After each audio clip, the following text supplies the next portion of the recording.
Welcome to Business Made Simple. It's the daily video designed to either make you money, save you money, or somehow advance your career. Today I want to talk about how you scale yourself. If you've got a company and you need to duplicate yourself, here's the move that I made. It's the first move that I made. I got this actually, I did this, and then Les McEwen, who wrote the book Do Scale, actually affirmed in a podcast interview, Don, you did the right thing.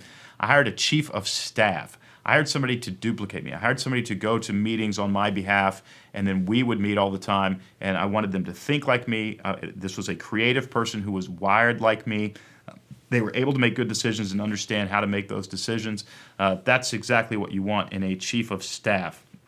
Chief of staff is going to last a little while, but it is probably not a permanent decision for most of us who are trying to scale up companies. Les McEwen in his book Do Scale talks about replacing the chief of staff eventually with a COO. And amazingly, before he even wrote that book, we had done that. I'd had a chief of staff for a year. They almost doubled the size of my company, an incredible success. Then all of a sudden it stopped working. It just didn't work as well because you can't scale the chief of staff. A COO actually creates processes. So when you hire a chief of staff, you're duplicating yourself. And when you hire a COO, you're creating processes where any competent person can come in and execute those processes. Two different things. But how do you scale yourself? It's a two-step process. Hire a chief of staff. When the chief of staff is spent, you hire a COO, and they begin creating processes around the decisions that you and the chief of staff were both good at making.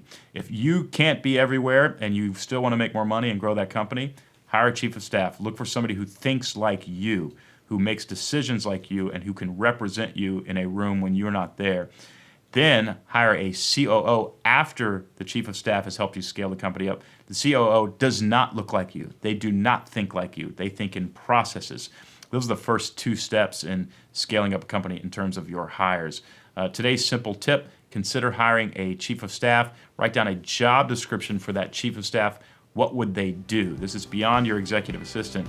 What would they do, and how do they need to be wired in order to duplicate your abilities? That's today's simple tip, and it's a great one. It was freeing for me. I know it's going to be freeing for you.